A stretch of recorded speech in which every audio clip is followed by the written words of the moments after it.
In Venezuela, more than 15,000 communal justices of peace elected Sunday across the nation were sworn in and accredited by the National Electoral Council. Mexican President Claudia Sheinbaum welcomed her Colombian counterpart Gustavo Petro at the National Palace to discuss unity among progressive governments. And the overthrown Syrian President Bashar al-Assad emphasized through his social networks that he never considered resigning or seeking refuge during the terrorist events that hit his country.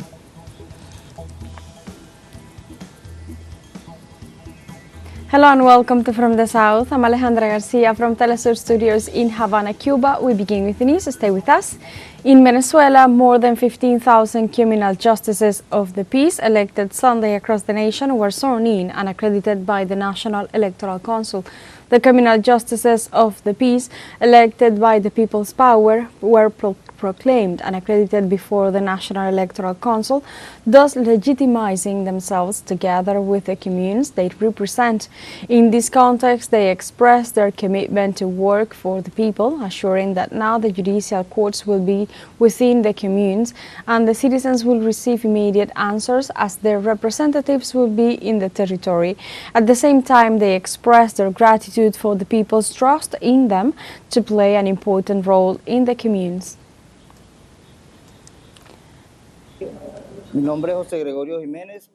My name is Jose Gregorio Jimenez. I belong to the My Santa commune. The commitment the journalist asked us about is a commitment with the people, to work for them, to help those in need, as the colleague here said before.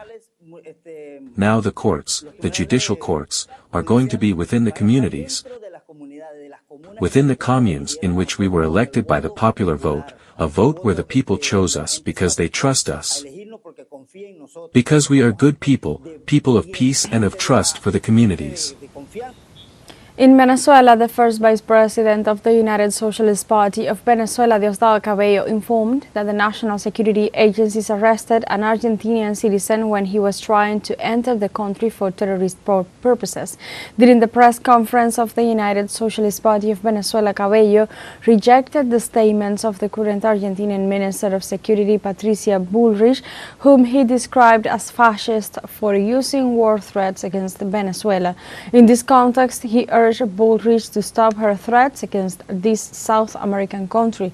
He also stressed that in Venezuela, justice, sovereignty, independence, and full respect for foreigners who visit the national territory for tourism purposes are complied with.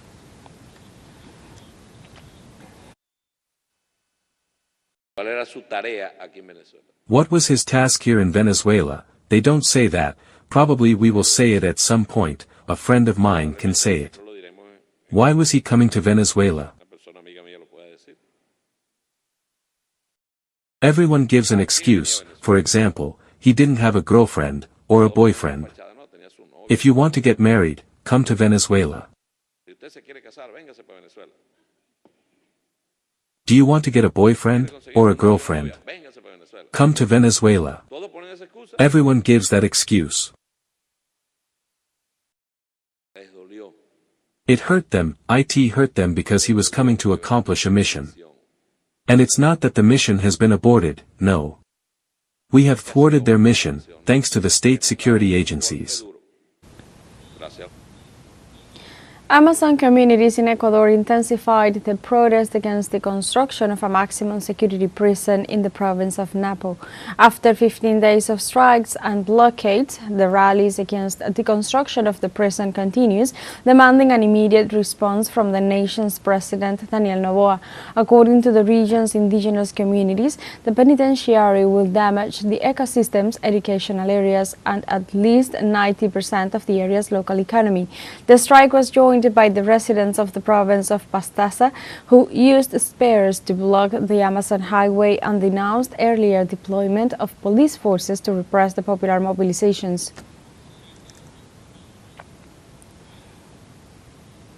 2 years after the Pishanaki massacre, victims' relatives demand justice for the loved ones killed by the police repression during protests against President-designate Dina Boluarte. Investigations conducted by a special team of prosecutors revealed that the repression left 49 people dead, among them 7 teenagers.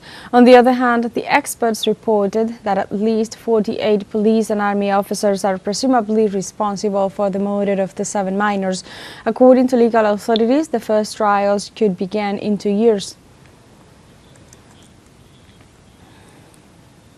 In Mexico, President Claudia Sheinbaum welcomed her Colombian counterpart Gustavo Petro at the National Palace to discuss unity among progressive governments. The Mexican head of state said that in her meeting with the Colombian president, they discussed the importance of unity among progressive governments, as well as the union of Latin America and the Caribbean. Both leaders also addressed the possibility of creating a common cooperation agenda focused on historical, migratory, and regional integration issues.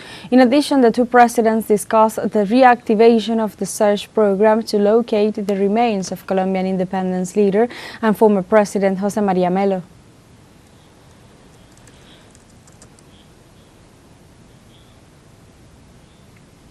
The Mexican head of state, Claudia Sheinbaum, also informed that the Mayan train is already operating. However, she pointed out that there are still some minor issues to be solved in order to conclude the project. Yesterday was talking about what was inaugurated on Saturday and we visited, and yesterday, Sunday, to buy tickets from Escárcega to Chetumal. And then this route that already existed, which means that you could already walk here. Here is Palenque, here is where the interoceanic is going to be connected. We are going to start building next year all the infrastructure required for the cargo train, and the passenger train must also be consolidated because new trains will be arriving.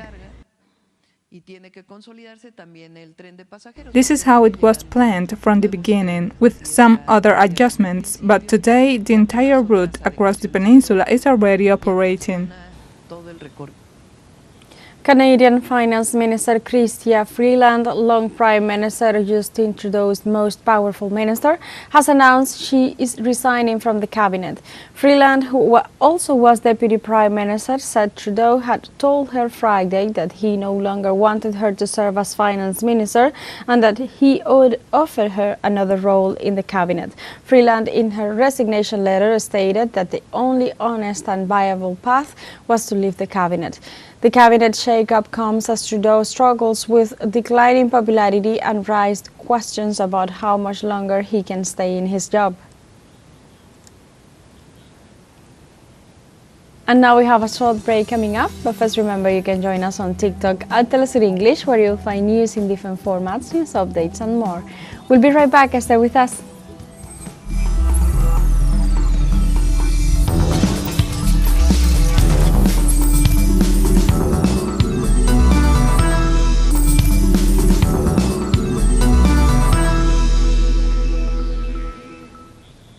Welcome back to From the South. Cameroonian President Paul Biya urged Central African states on Monday to take immediate action to face the region's concerning economic situation. During a special session of the Economic Community of Central African States, ECCAS, held in Cameroon's capital, the African leader described the situation as concerning and warned that if nothing is done, the countries of the sub-region could face disastrous consequences. Biya returned to Cameroon on October 21st after weeks of absence that fueled rife speculations about his health. The ECCAS is part of the African Union and is made up of 11 countries aimed at fostering economic cooperation in Central Africa.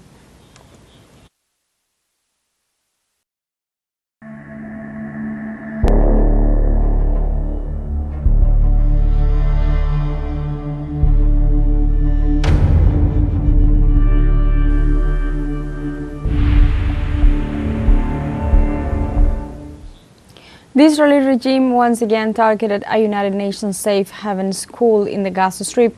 At least 20 Palestinians, including children, were killed in an attack and several were wounded. The Wafa news agency reported that the Israeli army shelled the Ahmed bin Abdul Aziz school run by UNRWA, which was sheltering displaced families in southern Khan Yunis. According to testimonies, the building was full of children. The attack followed an assault on a school in northern Beit Hanun in which 43 people were killed, and another on a civil defense post in which Al Jazeera cameraman Ahmed Al-Low and 5 rescue workers died. At least 44,976 civilians have been killed by Israel, and more than 106,000 have been wounded since the beginning of the genocide in Gaza in October 2023.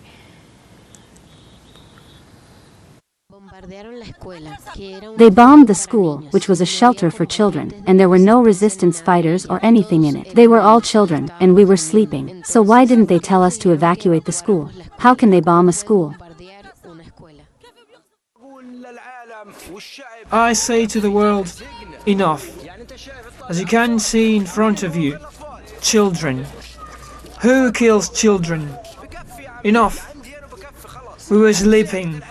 We heard the sound of the bombing. Our houses shook. All the martyrs are civilians and children, as you can see. There are children with severed heads and torn limbs. Israel deliberately kills children. It does not kill soldiers or resistance fighters. This is a school affiliated with UNRWA. Where is UNRWA's protection? There is no protection for it because it was bombed. And I tell you, President Trump is more stubborn than the outgoing president. We were sitting and went to sleep in our room. Suddenly, we heard a strong bombing in the school. We do not know the target, and we do not know anything. And the martyrs and the wounded were transferred to Nasser Hospital. The school is empty of targets. And as you can see, the school was destroyed. And there are injured and martyrs. The sound is terrifying. We were sitting in our room and thank God we were not harmed, because the shrapnel was flying from everywhere. The martyrs are all civilians, among them women and children. There is no safe place. They bombed a place that shelters displaced people affiliated with UNRWA. The overthrown Syrian President Bashar al-Assad emphasized through his social networks that he never considered resigning or seeking refuge during the terrorist events that hit his country. He stated that he remained in Damascus performing his duties until December 8th, when terrorist forces infiltrated the capital. In this regard, he moved to Latakia in coordination with Russian allies to supervise military operations at the Maymim air base, realizing that all positions had fallen, which led Moscow to organize his evacuation to Russia. Moreover, Bashar al-Assad emphasized that he planned to face terrorism and threats together with the soldiers on the front lines.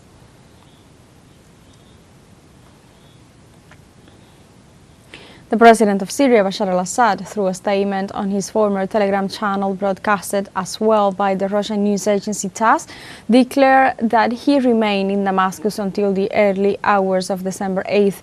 Part of the communique states the following quote, "I did not leave the country in a planned manner, as had been reported, nor did I do so in the last hours of the fighting.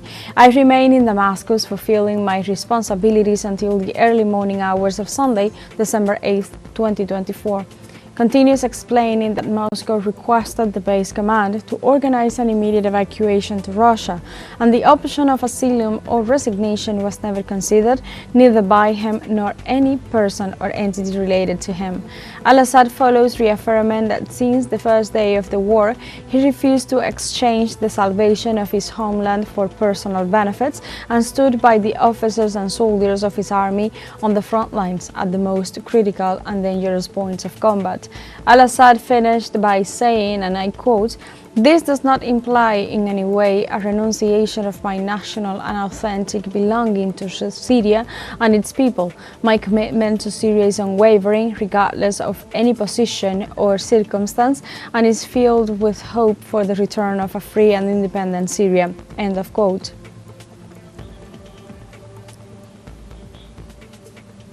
We have a second short break coming up, but before we invite you to visit our YouTube channel at teleSUR English, there you'll be able to rewatch our interviews, top stories, special broadcastings and more. Hit the subscribe button and activate the notification bell to stay up to date on the world's most recent events. Final short break, don't go away.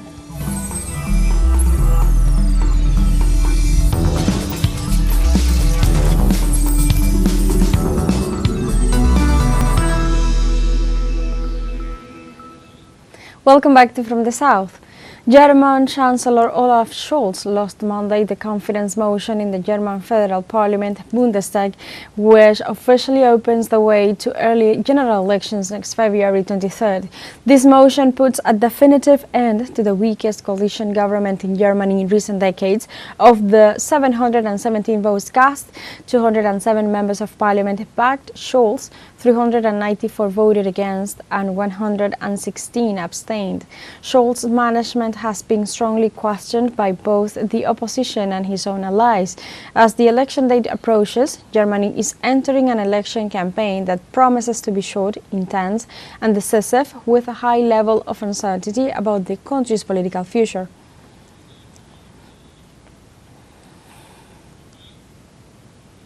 In China, the government reiterated its position against military ties between the United States and the Chinese island of Taiwan. Chinese Foreign Ministry spokesperson Lin Yan condemned the acquisition of 38 states of the Abrams thanks by the island region. He also reaffirmed Beijing's position to any attempt by Taiwan to promote separatism through military means and the support of foreign forces. The spokesman also urged the United States to adhere to the One China principle and the three joint communiques, especially the communique of August 17, 1982.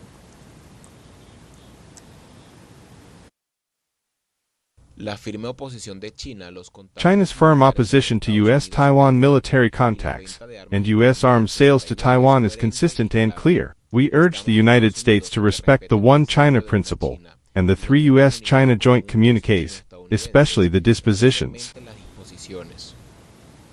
Likewise, the Chinese spokesperson assured that Beijing will defend its sovereignty and territorial integrity. The Taiwan authorities' attempt to seek independence through force and foreign interference is condemned to failure. China will firmly defend its national sovereignty, security and territorial integrity. Russian President Vladimir Putin awarded Monday state decorations of the Russian Federation to winners of the 17th Summer Paralympic Games 2024. During the ceremony held at the Kremlin's St. Alexander Hall, the Russian head of state praised the athletes' achievements during the Games and sentenced that human potential knows no bounds and that life's challenges cannot crush a resolute spirit. In another part of his speech, Putin highlighted the difficult conditions the athletes had to compete in, grappling with numerous restrictions imposed by the Games organizers. However, he assured that athletes that the entire nation always stood by them and that he was certain they always held the motherland close in their hearts and minds.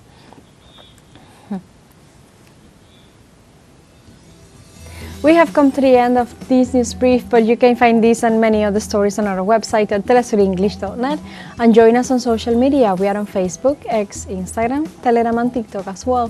For TeleSUR English, I'm Alejandra Garcia. Thank you for watching.